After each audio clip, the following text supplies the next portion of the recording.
Guys, dito na kami guys sa area responsibility. So, ito siya guys.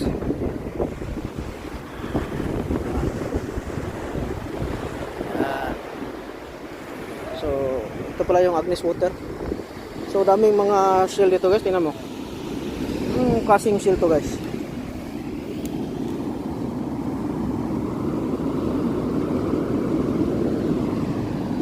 Nakadikit siya sa bato eh. Tahong. Yung itong tahong. Kasi yung ano. Dami guys oh. Klaseng ano to.